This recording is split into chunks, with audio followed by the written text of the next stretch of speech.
Hello tout le monde, j'espère que vous allez bien. Hop. Attendez, je crois que j'ai un petit problème de son. Voilà.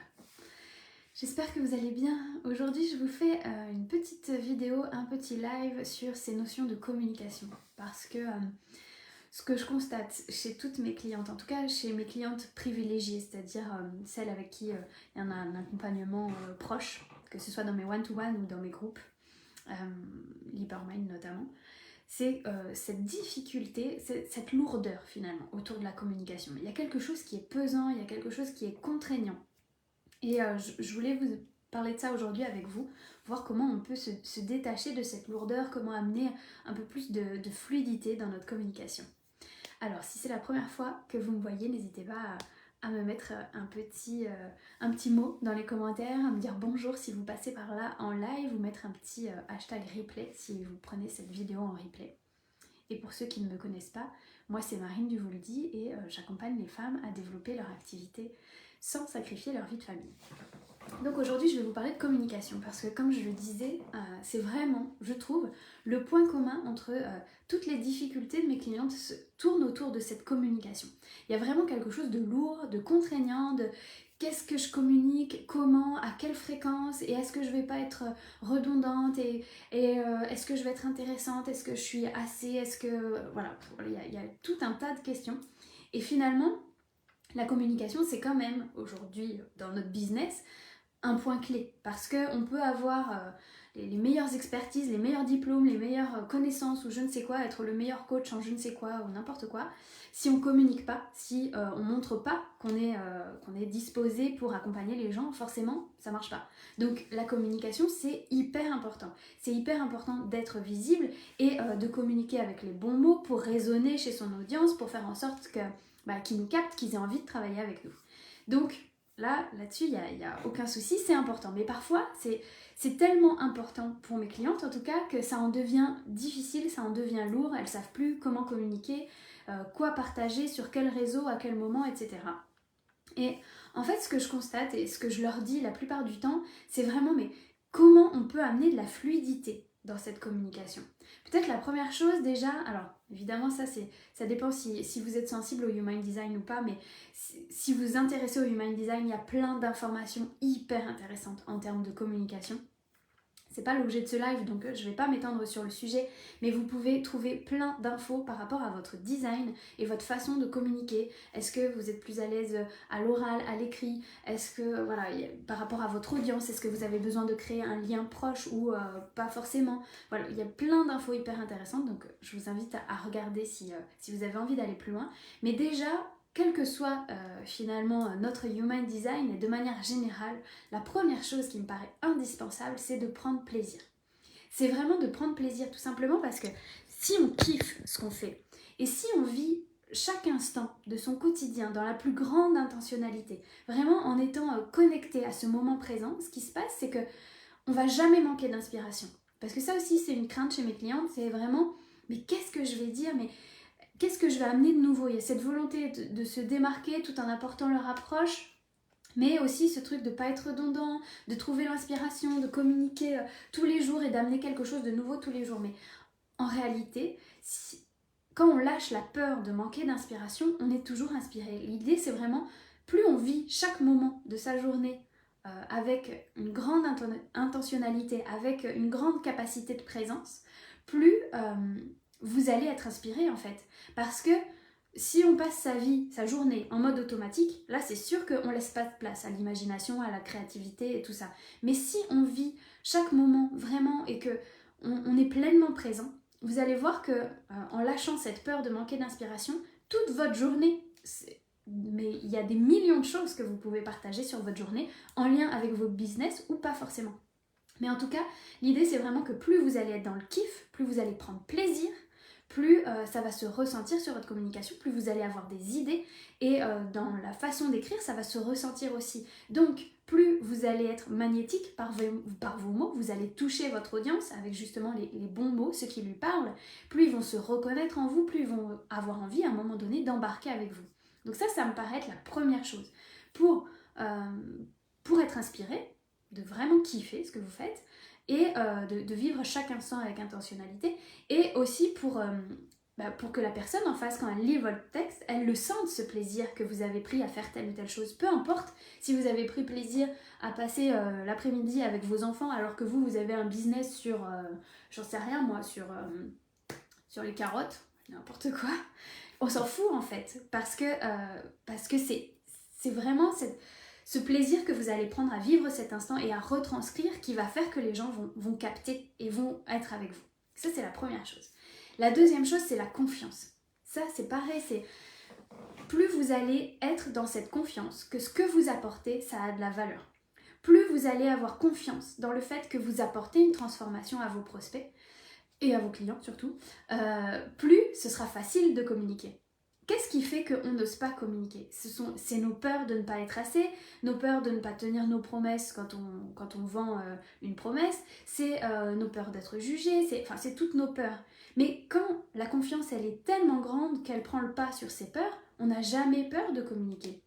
C'est vraiment concevoir tout ce que vous proposez, le jour où tout ce que vous proposez, vous le considérez comme des cadeaux pour votre audience, pour vos clients, alors vous n'avez jamais peur de leur proposer vos choses. C'est vraiment ça. Plus on grandit cette confiance, plus qu'on partage sur les réseaux, dans notre communication, dans nos newsletters aussi, de manière générale, plus on est entièrement convaincu que ça a de la valeur, moins on a peur de communiquer. Moi, je me souviens à l'époque où j'envoyais un mail par jour à ma liste sur les parents, un mail par jour de la semaine. Et souvent on me demandait comment j'avais les idées, donc là clairement c'était vraiment ce que je venais de vous dire avant, vivre chaque moment avec une grande intentionnalité, et le soir je vous assure que si vous faites juste la liste de toutes les choses que vous avez vécues et appris, vous verrez, vous avez des sujets de newsletter au moins pour une semaine, facile.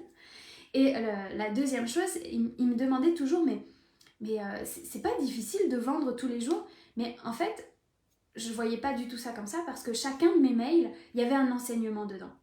Et pour la maman, le papa aussi, mais il y avait quasiment que des mamans, pour la maman ou la professionnelle qui lisait ce mail, c'était pas un mail de vente, c'était un mail d'enseignement, c'était un mail où je partageais des anecdotes, où je partageais des vécus, des choses que j'avais vécues avec des enfants quand j'étais éducatrice, ou quand je faisais des accompagnements chez eux, c'était des retours d'expérience de maman.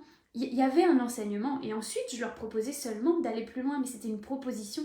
J'étais tellement convaincue que ce mail, rien qu'en le lisant, elles pouvaient déjà changer tout leur quotidien avec leurs enfants, que j'avais jamais peur de les déranger dans leur boîte mail. En plus, elles avaient signé pour ça, c'était écrit en gros qu'elles recevaient un mail par jour, donc voilà. Mais ce que je veux dire, c'est que c'est pareil sur les réseaux, c'est pas que dans la newsletter. Si à partir du moment où on est pleinement convaincu de ce qu'on apporte, on n'a jamais peur de proposer nos choses. Au contraire, on le voit comme une opportunité pour notre audience. Et là, ça change tout, et ça devient plus facile de communiquer, mais aussi beaucoup plus facile de vendre. Ça, c'est la deuxième chose. Et la troisième chose qui me paraît importante, c'est la régularité. Et c'est là qu'on peut vite venir à créer des contraintes. La régularité, tout simplement parce que c'est logique, plus vous allez être présent dans la tête de vos prospects, plus il y a de chances qu'au moment où ils aient besoin d'un accompagnement, ils se tournent vers vous si la confiance est là. Ça, c'est l'étape d'avant. Parce que cette histoire de confiance, elle se répercute aussi chez vos prospects, c'est-à-dire que si vous vous posez comme une personne qui a pleinement confiance en ce qu'elle apporte, vous inspirez confiance. A l'inverse, si vous vous posez comme une personne qui n'a pas confiance en elle ou qui n'est pas convaincue par ce qu'elle apporte, forcément vous n'inspirez pas confiance et vous ne faites pas de vente.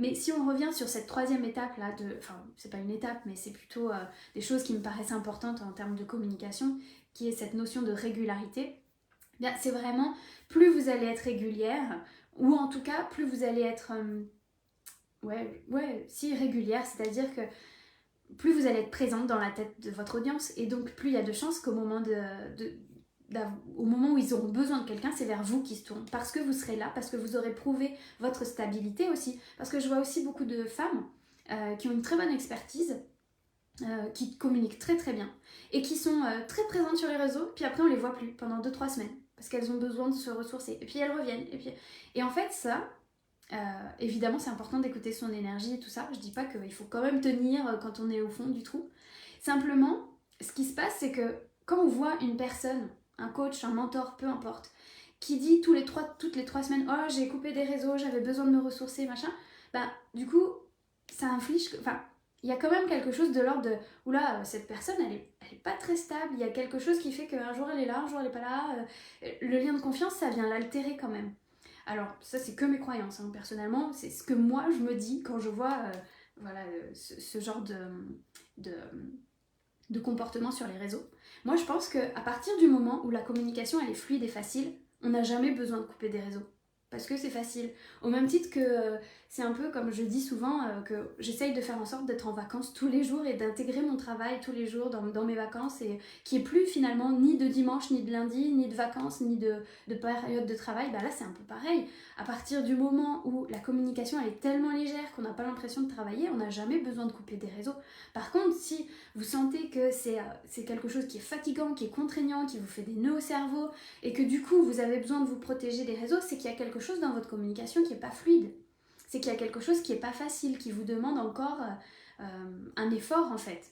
Et je pense que les communications qui sont les plus impactantes sont celles qui sont les plus légères pour nous, les plus kiffantes, et celles dont on n'a pas besoin de se couper parce que c'est tellement léger qu'on n'a pas l'impression en fait de travailler ou de communiquer.